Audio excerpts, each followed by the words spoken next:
Hello, my dear friends.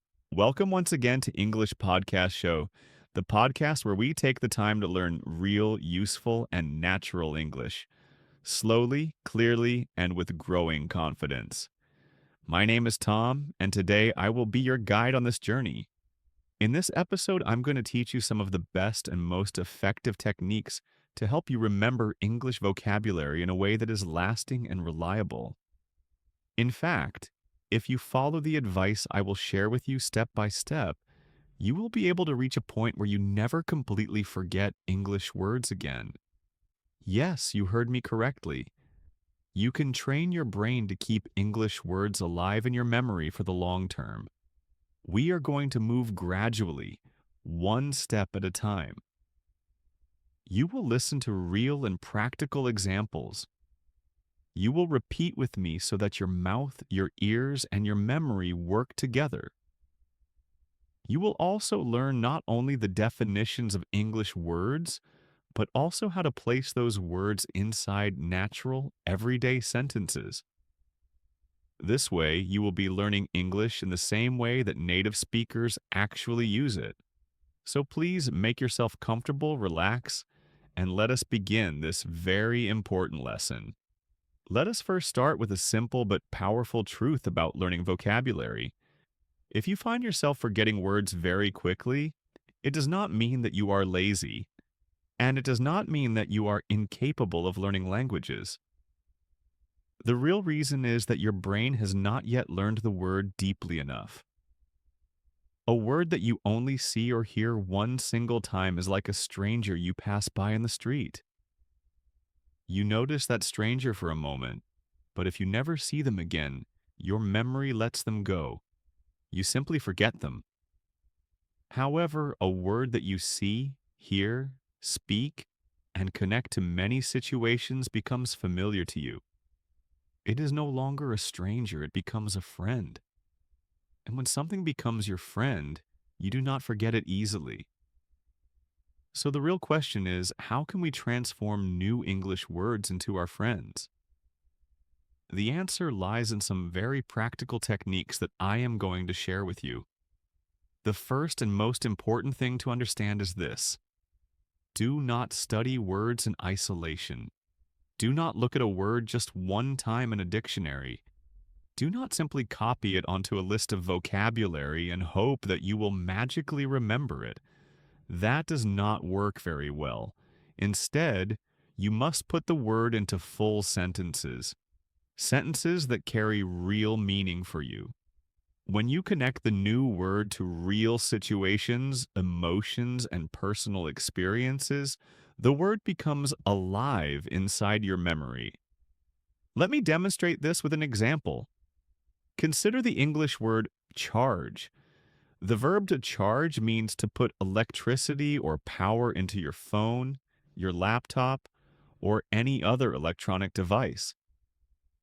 If you only repeat the word charge, charge, charge like a robot, your brain will not hold on to it.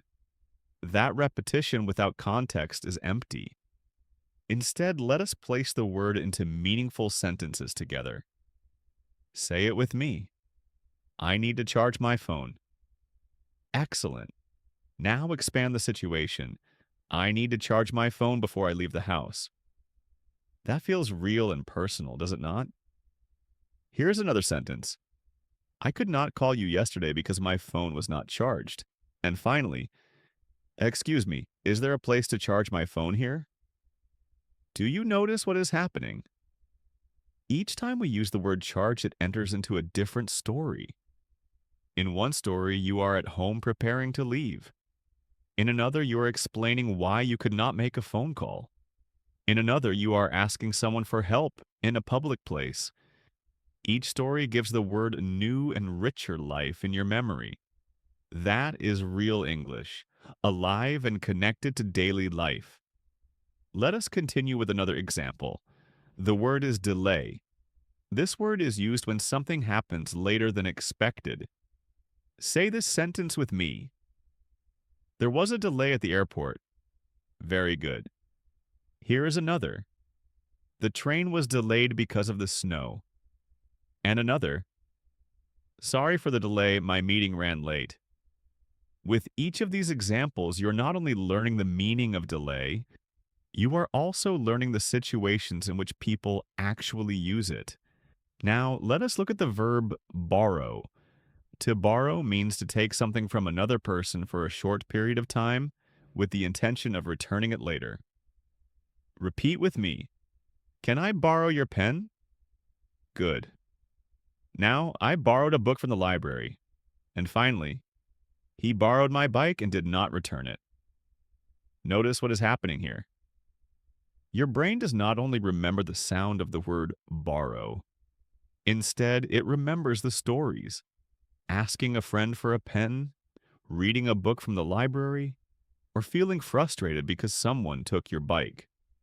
These small stories are powerful tools for memory.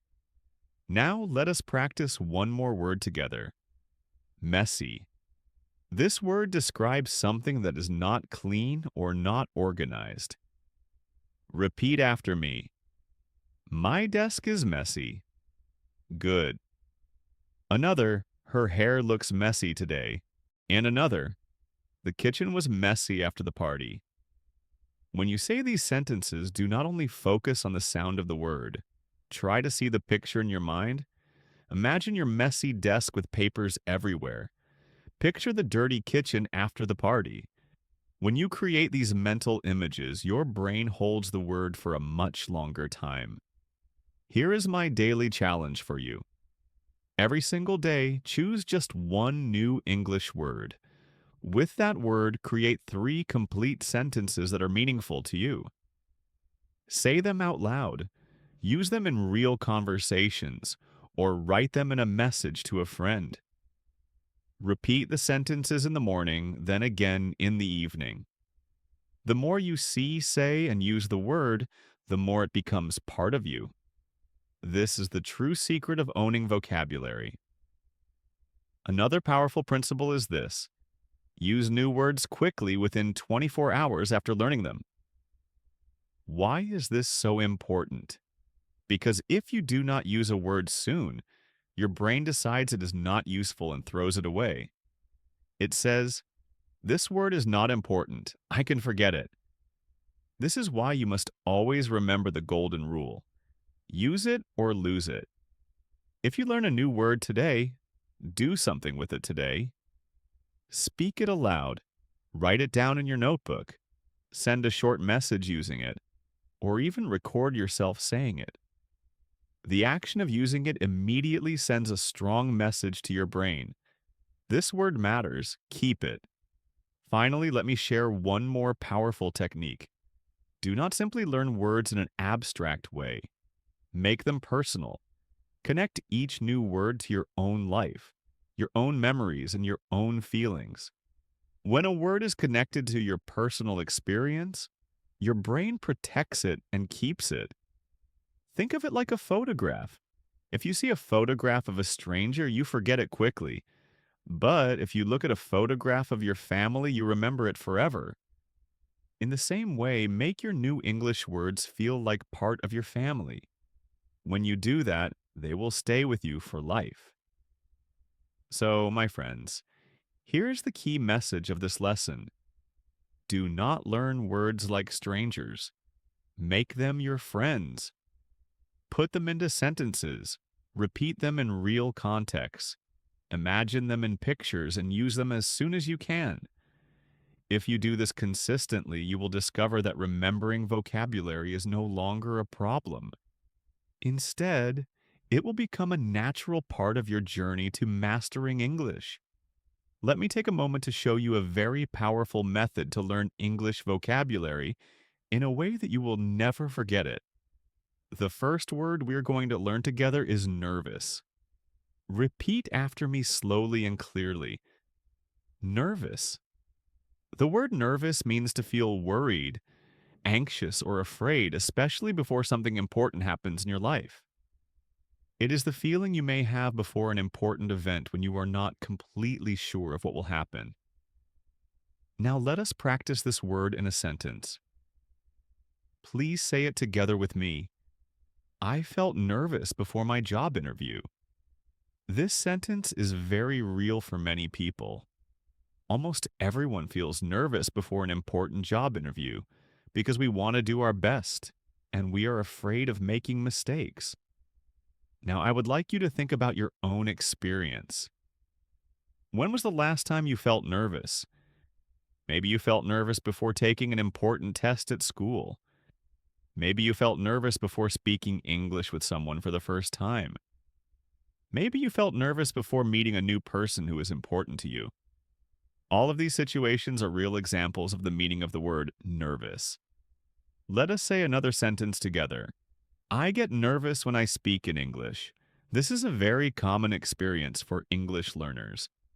If this sentence describes you, then it is now your sentence. That means the word is no longer only in the dictionary. Now it belongs to you. Here is one more example. He was nervous before the big exam. Imagine this sentence in your mind. Picture a student sitting at his desk, waiting for the test to begin. Feel what he feels. That is the emotion of nervousness. When you connect the word with a real moment in your imagination, you will remember it much more deeply. Now let us move to another important word, lonely. Repeat after me, lonely. The word lonely means to feel sad because you are alone and because you do not have other people around you to share your time with. Let us say a sentence together. She felt lonely in the new city. Please repeat it once again. She felt lonely in the new city. Imagine moving to a new place where you do not know anyone, where you have no friends or family. That is a very lonely feeling. Now say this sentence with me. I sometimes feel lonely when no one is around. Say it again. I sometimes feel lonely when no one is around. If that sentence is true for you, then the word has become real in your life. Your brain no longer simply remembers the definition. Your brain understands the emotion. Let us try one more example together. He moved away and felt very lonely. Once again, picture the situation in your mind. A person has to leave his home, and now he feels alone in a new place. That emotional connection is what makes vocabulary powerful. Remember this. Words that describe emotions are stronger than ordinary words because emotions are experiences that stay inside you. The more you connect new vocabulary with your personal stories, the deeper and stronger your memory becomes. This is the way to build vocabulary that lasts for a lifetime. Now let me share with you one of my favorite techniques for remembering English words. It is called visualization. To visualize a word means to create a picture of it in your mind. Do not just repeat the word mechanically. See it in your imagination. Connect it with something real. Why is this so important? Because your brain loves images. Words plus images create strong, unforgettable memories. Think about this. You can probably remember a photograph you saw 5 years ago, but can you remember a random sentence you heard only 5 minutes ago? Most people cannot. That is the power of visual memory. So let us practice with a new word. Climb. Repeat it after me. Climb. The verb to climb means to go up, usually using your hands and feet. Now, say this sentence with me. I want to climb that mountain. Say it again. I want to climb that mountain. Now stop for a moment. Close your eyes. Imagine a mountain. See yourself with a backpack on your shoulders. Imagine wearing strong boots. Picture yourself walking slowly up the rocky path. Feel the effort in your legs. That is the meaning of climb. Now say this example. We climb to the top of the hill. Visualize the scene. Picture yourself reaching the top and seeing the view. Another example. The child climbed the tree quickly. Can you see the child moving fast, holding the branches? You are no longer just repeating the word climb. You are feeling it, seeing it, and experiencing it. That makes it unforgettable. So every time you learn a new word, ask yourself these questions. What do I see when I hear this word? Can I create a small movie in my head? Can I connect this word with my own life? If you do this, the word will never leave you. You can even draw the word in your notebook, find a picture of it online, or act it out with your body. The more senses and emotions you use, the deeper the word will enter into your memory. Now, here's a very big tip.